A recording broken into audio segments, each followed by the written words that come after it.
Hi everyone. Today is September the 14th, 2019. So we're going to give you guys an update on my marriage. If you don't know, and you're new to this channel, my name is April. I am currently married to a bisexual man who is also HIV positive. I am currently HIV negative. And this is my story about being married and living in Atlanta. Please like and subscribe. Hit that little bell down there, guys, so you can get notifications of when I post and when you can get the new content. So these are my sister locks. I also have video tutorials as well as other different dialogue for my sister locks, guys, so definitely check that out. I have a new book coming out soon called Married in Atlanta. It will be on Kindle as well as Amazon. I will let you guys know about that and keep you guys updated on that as well.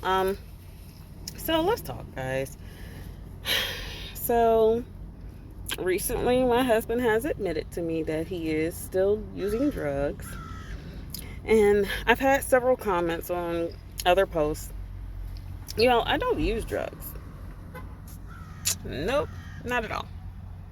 I don't use makeup. I don't take Tylenol like that. I don't use none of that artificial stuff. Every part of me is real. That's why y'all see the bags under my eyes. See when I break out and stuff like that, because I'm all real. Every bit of me is real. Now, I'm not going to say I've never smoked marijuana. I'm not going to say I've never done any drugs whatsoever. I've had 2 C-sections. I've had to be on some type of pain medications. I'm just saying.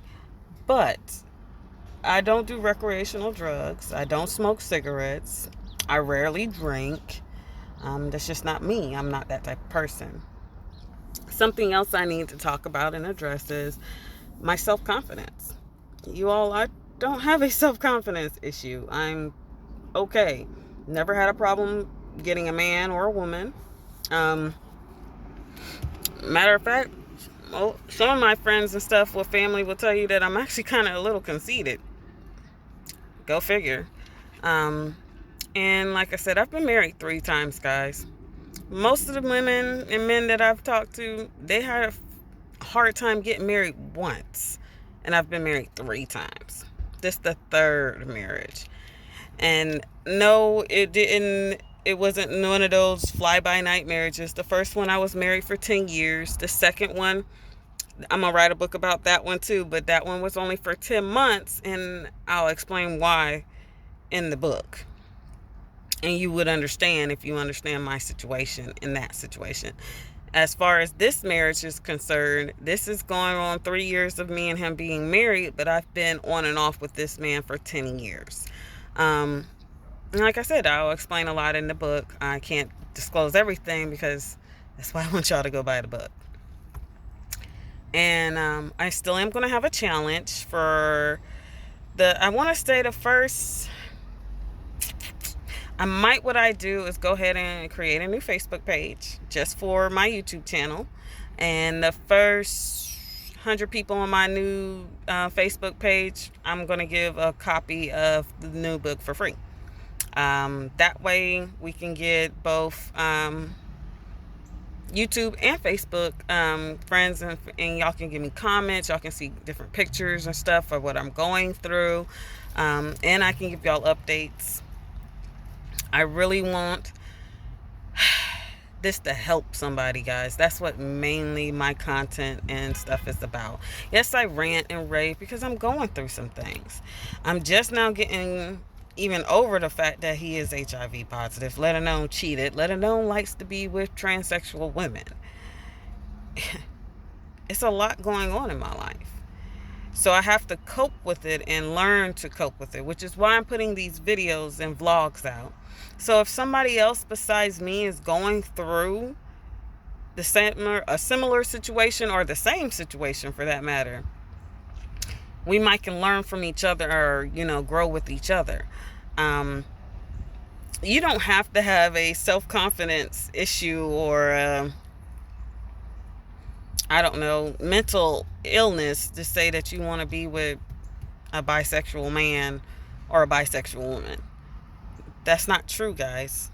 Um, there is a wide spectrum, and there's two different sides of that spectrum. You're rather all the way straight or all the way gay, and everybody else is in between. That's a lot of people in between. So don't say what you wouldn't do or what you couldn't do, because you probably don't even know that they're bisexual. It happens. Trust me. A lot more than what you think it does. Um, Drugs do not help, guys. It doesn't help at all. Most of the time, my husband tells me that the only time he really wants to be with another man or a transsexual woman or anything like that is when he is high. So, the drugs don't help. Also, the risk that y'all all take. I have a lot of different associates that are transsexual, and I hear a lot in the community where they say, you know, we got it bad. They starting to beat us. They're starting to, kill us and stuff like that, talking about transsexual women. And I just look at them and I'm like, welcome to being a woman. Because, like, we've been raped, killed, beaten for centuries. Since beginning of time, pretty much. So, prostituted out, etc. Honestly, trans women have a little bit better. They're stronger than we are physically. So that way they can fight back a little bit better than we can. But we've been being slaughtered left and right for centuries, years. Like I said, since the beginning of time. Pimped out. It doesn't matter. Poor little girls being raped by their dads, uncles, grandfathers, etc. I'm not saying as it doesn't happen to little boys too. It does. It does. But that's what happens when you're a woman. Look at all these serial killers. Most of them didn't kill men. Most of them killed women. Yeah.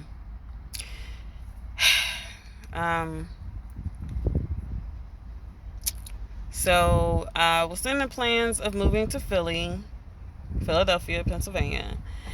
And I'm debating on that and thinking I'm going to wait for a little while until after the winter season. Because I don't want to, like I said, go up there half-stepping in the winter. It's not pretty. You don't want to be homeless in Philadelphia, anywhere up north in the wintertime. It's not a good thing. Not that I would be homeless. I'm just saying I want to be okay. I'm not that type of person to just up and leave and start new, not knowing a can of paint of anything that's going on in my life. I'm just not that type. I need to have a little bit more organization and be a little bit more prepared before I decide to just jump ship and leave the comfort of my home. So we'll be here in Atlanta for at least another 6 months, maybe a little less. I want to say about 3 or 4 months, really.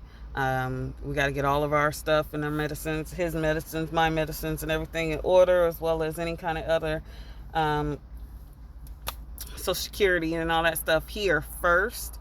So all we have to do is really just transfer it whenever we move. So that's that plan. I hear a lot of people telling me I should leave my husband and that I'm just settling and, I could do better. Do I believe that? Yes, I do.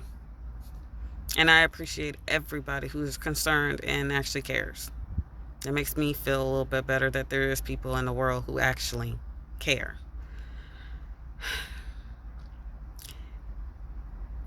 I'm just trying to get to the point where everybody sees that it's not just the fact that he's HIV positive or a bisexual man. It's mainly the thing that he's a cheater and a liar That's my main thing. That would be the reason I leave my husband. Not the fact that he has HIV or he's a bisexual man. That to me, hey, you'd be surprised. Like I said, you think he's straight, quote, I question my own father. And I'm not even gonna lie to you guys. I should have sat there and kept that mentality. I might not be with my husband now, but I should have kept that mentality. I read a book called The DL one time before, and that book is what made me start questioning my own father's sexuality, and making me realize also to have a little bit more open mind, because you never know what men are growing through internally, because they don't show or have the emotional things like women do. So, and it's not widely accepted for a man to be bisexual like it is a woman. So they tend to hide it. They tend to push it in the back and don't let it out. So by the time it actually does come out as something crazy, and they're doing recklessness and everything in between. It's just normally how it happens.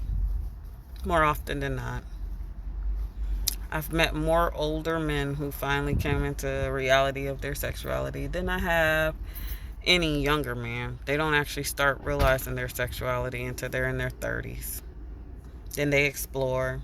They find their fetishes and things they like to do. From my experience, at least. And I have some very strange experiences. I'm not one of those women that you meet every day. Not at all, guys. I've been told several times that I'm a rare breed. Especially as of a black woman. Most black women will not accept their man being bisexual. Will not.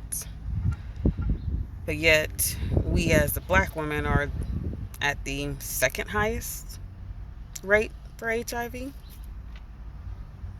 And that's because of the fact our men are on the down low, because as black women, we will not accept the fact that a black man is bisexual. We just don't. Be it the way we grew up, be it the way they did our black men in slavery, I'm not quite sure. But because we do not accept our men being bisexual, homosexual, whatever, their sexuality, they hide it. And because they hide it, we are the second highest cases of HIV positive people here in the United States, at least as far as I know. We got to stop being so naive, guys, and open our eyes. Not only to, the different diseases and things we can get, but human sexuality. You'd be surprised. Some of these people don't even like having sex with humans. Like, for real. Like, they will not. Does not turn them on at all. Will not get turned on. Read about this stuff, guys. Google it. Google everything else. Google it. Research it for yourselves. I'm not just telling you this just to be telling you this. Anyways, this is a longer video than I thought it was going to be. I'm actually about to get ready to go and meet my sister for lunch. You guys have a great rest of your day. I think I said the date, but if not, it's September the 14th, 2019. Bye, guys.